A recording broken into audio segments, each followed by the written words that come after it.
बिस्मिल्लाहिर्रहमानिर्रहीम। अस्सलाम वालेकुम वरहमतुल्लाहि वबरकातुहू। नाज़रीन, मैं हकीम खालिद महमूद नक्शबंदी मुजद्दिदी एक नई वीडियो के साथ हाजिर हूँ और आप सबको अपने चैनल पर खुशामदीद कहता हूँ।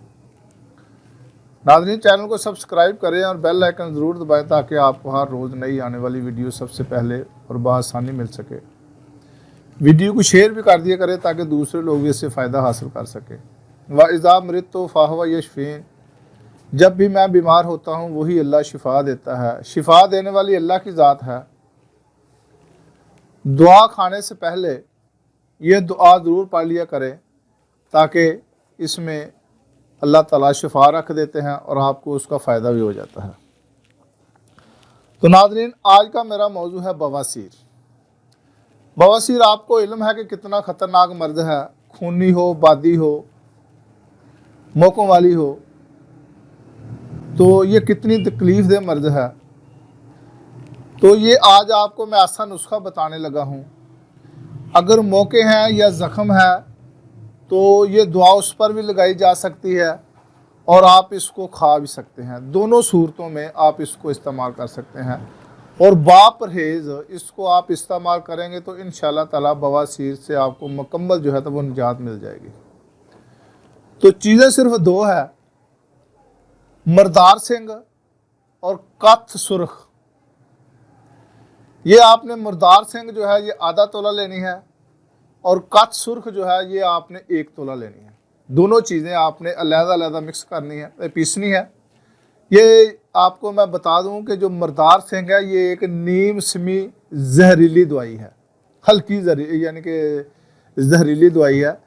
इसको कम अज़ कम ज़ोरदार हाथों से 2 घंटे पीसना है, इससे कम नहीं। अगर इससे ज़्यादा पीस लें लगातार, अगर आप बस 10 मिनट पीसते हैं फिर आप इसको किसी काम पे लग जाते हैं तो वो 10 मिनट आप लिख लें। जब दोबारा शुरू करें जितने मिनट आप इसको पीसेंगे वो उसमें फिर लिख लें। जब 2 घंटे मुकम्मल हो जाएं तो फिर इसको छोड़ें। आप ज़ोरदार हाथों से इसकी रगड़ाई करनी है। अगर इससे ज़्यादा पीस लेंगे तो और बेहतर है। अगर इससे कम पीसेंगे तो फिर ये दवाई बजाय फ़ायदे के नुकसान दे सकती है आपको। मर्दार सिंग आधा तोला, कथ सुर्ख 1 तोला, इन दोनों को आपने अलग-अलग पीस कर आपने मिक्स करना है। और इसकी जो खुराक है वो 1 रत्ती से लेकर 2 रत्ती तक है खाने के लिए। आप इसको 1 रत्ती से लेकर 2 रत्ती तक आप इसको हमरा मक्खन खा सकते हैं। अगर आपने यही दवाई ज़ख्मों पे लगानी है, मौके जो है या ज़ख़म हो गए हैं उस पर लगानी है, तो उसका तरीका ये है कि यही दवाई आप 3 माशा ले लें और मक्खन की 1 पेड़ा छोटा ले लें। उसको कम अज़ कम 21 मरतबा पानी से धो लें। 1 दफ़ा पानी में डालें, उसको अच्छी तरह उसमें धो लें, उसको उस पानी को फेंक दें। अब नया पानी लें, उसमें फिर उसको धो लें। जितनी मरतबा उसको धोना वो पानी दोबारा इस्तेमाल नहीं करना, हर दफ़ा नया पानी लेना है। कम अज़ कम 21 मरतबा उस मक्खन को आपने धोना है और ये 3 माशा जो दवाई है वो उसमें शामिल करनी है। उसमें शामिल करके यही दवाई आप ज़ख्मों पर लगाएं। जो बवासीर के ज़ख्म है या मस्से बने हुए हैं तो इंशाअल्लाह ताला ज़ख्मों को भी फ़ायदा होगा। 1 रत्ती से 2 रत्ती तक आपने दवाई खाने के लिए इस्तेमाल करनी है, इससे ज़्यादा नहीं इस्तेमाल करनी। और दूध का ज़्यादा इस्तेमाल करना है, देसी घी का ज़्यादा इस्तेमाल करना है। और इसमें जो ख़ासकर परहेज़ करना है, जो बवासीर जब ये दवाई इस्तेमाल करें बड़े गोश्त का इस्तेमाल बिल्कुल ना करें।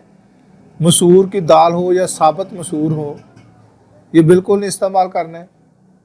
बैंगन का इस्तेमाल नहीं करना। ये चीज़ों से परहेज़ करें, कब्ज़ नहीं होने देनी।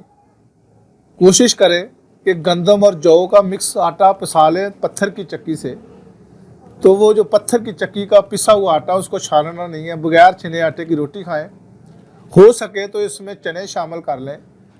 50% चने हो और 50% जो है ना 25% गंदम और 25% जो है वो जौ हों। फ़र्ज़ करो आपने 10 किलो टोटल करना है, 5 किलो चने ले लें, 2.5 किलो जौ ले लें और 2.5 किलो गंदम ले लें। इन तीनों चीज़ों को मिक्स कर लें और इसको पीस लें। तो ये पीसेंगे तो ये आप इसका जो छिलका है पत्थर की चक्की पे अगर पसाएंगे तो छिलका नहीं इसका बाहर निकालना, यानी कि इसको छिलने से छानना नहीं है। बगैर छिने आटे की रोटी खाएं, चप्पड़ कर खाएं, पराठा बनाकर खाएं, देसी घी इस्तेमाल करें, डालडा घी इस्तेमाल नहीं करना, कोई तेल कुकिंग ऑयल इस्तेमाल नहीं करना। तो इंशाल्लाह ताला देखें कि आप कितने दिनों में इससे फाका आपको हासिल होगा। इससे आपको मैदे का भी फ़ायदा होगा। अगर आंतों में अंदर कोई ख़राबी है तो वो भी ठीक होंगी, क्योंकि जिन लोगों को बवासीर है उनको अक्सर कब्ज़ की शिकायत होती है, कब्ज़ नहीं होने देनी। और ये जो बगैर छिने आटे की रोटी अब जब खाएंगे इसमें फ़ाइबर की मकदार काफ़ी होती है, और ये जो इसका छिलका होता है एज ए रेग मार का काम करता है। अंदर जो अंदर मैदे में चिकनाई जमी होती है, चिकनाहट होती है, उसको ये रेग मार की तरह रगड़ता है और वो चिकनाहट जो है ना वो खारिज करता है। ये जो छिलका होता है गंदम और जौ का, तो ये वैसे खाना भी सुन्नत है। नबी पाक अलैहिस्सलातु वस्सलाम ने फरमाया कि गंदम और जौ को बगैर छने आटे की रोटी खाएं, उसको छाने ना। या फिर ये खा के देख लें तो इंशाल्लाह ताला इसको आपको बहुत ज़्यादा फ़ायदा होगा। अगर कब्ज़ की ज़्यादा शिकायत है तो पानी का ज़्यादा इस्तेमाल करें। बादाम रोगन ले लें, शाम को दूध में 1 चम्मच डालें, खालिस बादाम रोगन हो तो वो शाम को सोने से पहले दूध में डालकर पी लिया करें। गाजर का मौसम है तो 1 गाजर कच्ची खा लिया करें। तो काफ़ी सारी जो है ना ये छोटी छोटी चीज़ें जो हैं ये कब्ज़ को नहीं होने देती। तो अगली वीडियो तक के लिए इजाज़त दें। खुदा हाफिज़। अस्सलाम वालेकुम रहमतुल्लाहि व बरकातहू।